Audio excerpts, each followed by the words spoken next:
In this video, I'm going to talk about the Learning Contract assignment.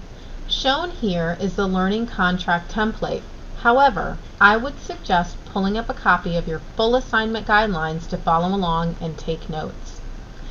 This assignment requires you to create a contract in conjunction with your preceptor to develop, carry out, and evaluate a plan to help guide your development as an educator. This contract utilizes the continuous improvement cycle known as Plan, Do, Study, Act.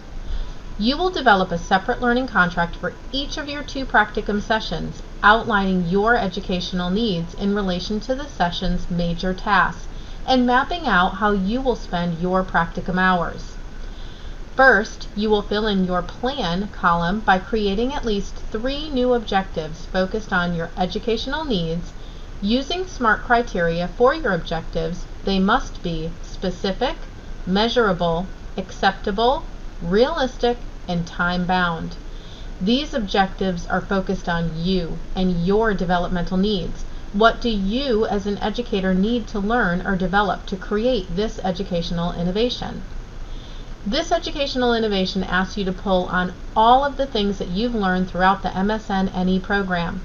The major tasks for 596 that you as an educator must perform are the identification of a need by performing a needs assessment, the development of an evidence-based educational innovation and all that entails, and the identification or development of evidence-based evaluation methods.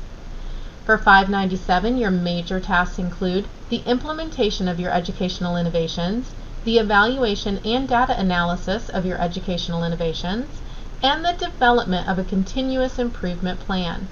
So as you develop your objectives, you must think about your needs in completing these major tasks: the needs assessment, innovation and curriculum development, evaluation and data analysis, implementation, and developing a continuous improvement plan.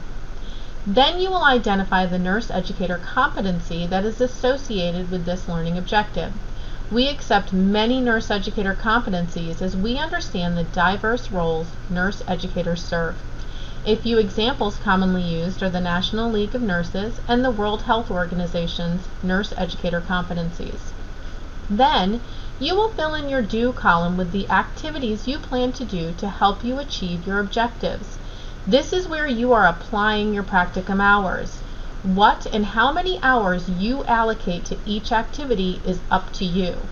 For example, you may spend 4 hours of functional core developing a PowerPoint presentation for your educational innovations.